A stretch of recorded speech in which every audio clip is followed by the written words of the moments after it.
If you are looking for those hard to find unique presents for your loved ones this holiday season, we have the perfect place for you to shop, and it's fun at the same time. It is the 4th Avenue Street Fair. Monique Valerie, the events director, and Mia Hansen, the director of Southern Arizona Adaptive Sports, are both here to tell us what it's going to be like. So great to have you both. Thanks for having us. Now, there is a distinction this year. We have to mention that this is a 50-year fair anniversary. Yeah, so it's the 50th winter, which means it's actually the 99th show. Since we do 2 fairs a year, we're excited for another great turnout.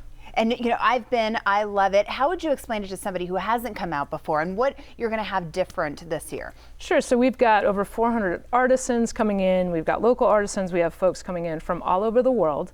We've got 50 food vendors. We have 2 stages. We have entertainment on the street. So there's literally something for everybody at the street fair. Right. I mean, it is a tradition here, and people know that we have amazing artists in town that we love to support. That's so important. But not a lot of people realize that people from all over the world, like you said, come here to Tucson to display their works of art. Yeah, it's a juried art show. So the artists have to apply. They get juried in, and we actually have 135 people on the wait list just to get in. So we're excited for the artists that are here, and we know that there's people knocking on the door trying to get into the show as well. That's nice to know. That's a great It's a great problem to have. Yes, it is. Yes. And you're partnering with SAS. What does that mean to you? Right. So 4th Avenue, we always partner. We have partnered with about 16 different nonprofits, and it's important for us to be able to give back to the community who so greatly supports us. And our partnership with the Southern Arizona Adaptive Sports Foundation is one of those ways that we're able to do it. And partnering with me has been an absolute benefit to the fair and hopefully to the folks that she serves. Absolutely. It sounds like you've really developed a friendship over this time too. Well, we've known each other a long time, and I can't believe it's been 50 years. I think I've been to 39 street fairs, so it's a wonderful, iconic event.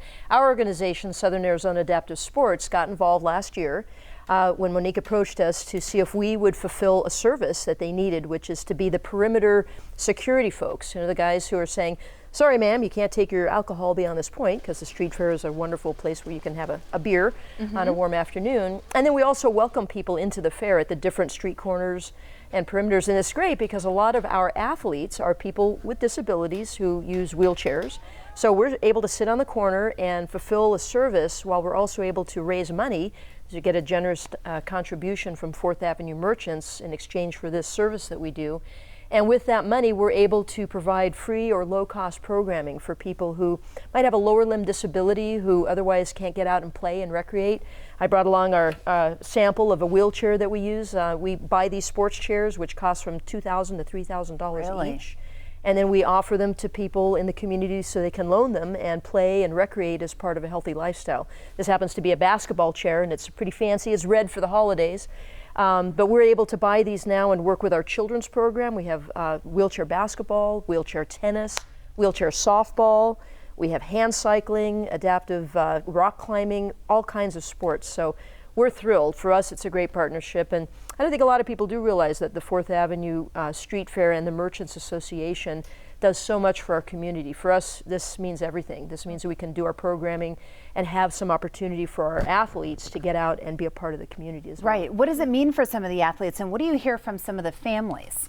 Well, families with children with disabilities especially, it's hard. You know, if you have a couple of kids and one child has a disability, there are very few places to go and be a part of a competitive sport if you're in a wheelchair. We have the only junior wheelchair basketball team in all of Southern Arizona.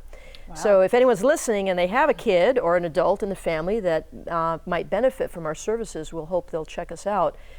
And again, if we didn't have this opportunity to raise funding, it's hard. You know, everyone's out there looking for funding, different places. We write for grants, we ask for donations, but this is a chance for our athletes to actually earn their keep. So they raise money to be able to go travel to tournaments by volunteering at the street fair. So it's perfect. It's a win-win for everybody. And it really develops a relationship too, because some people who may be going out to the fair and aren't aware of what you do or your nonprofit organization, they can say, well, this is the charity I want to give to this year. And especially when it impacts young children. I mean, it gets to the heart of it, and that's so important. So for people who are going to be coming out, let's talk about some of the logistical parts of it. So where should we park? So parking's always the big issue. So we have a couple of different options set up. Folks can come downtown and park at the Pennington Garage and hop on one of our free shuttles, then go over to the U of A and park at Tyndall, hop on a shuttle. They can park at Mercado and ride the streetcar in and walk a block in. So we wanted to make it as easy of an experience for everybody. There's lots of parking around, but like I said, take the stress off, park at one of the parking garages, hop on a shuttle, come down, enjoy the day, enjoy the food, help to meet some really amazing nonprofits, as well as there's something for everybody at the street fair. Yeah, and what a great opportunity to be able to kind of bond with your family if they're coming in from out of town and show off Tucson at the same time. Absolutely, and we've got 140 merchants on our historic avenue. So for some people, it's getting to rediscover the merchants. And right. like I said, there's amazing businesses and restaurants and retail. So it's a historic district that's got a lot to offer. So we're really excited about the street I fair. love the street fair. Right. Right? Who doesn't? We all do. I've been Exactly. to You're the giving street us fair. more reasons to love it Right. too. Monique and Mia, thank you for being with us today. Thanks so much, Heather. And the 50th Biannual Winter Street Fair is happening on December 13th through the 15th. If you'd like to find out more information, you can check out fourthavenue.org or you can call them at 520-624-5004 to reach the historic 4th Avenue Merchants Association.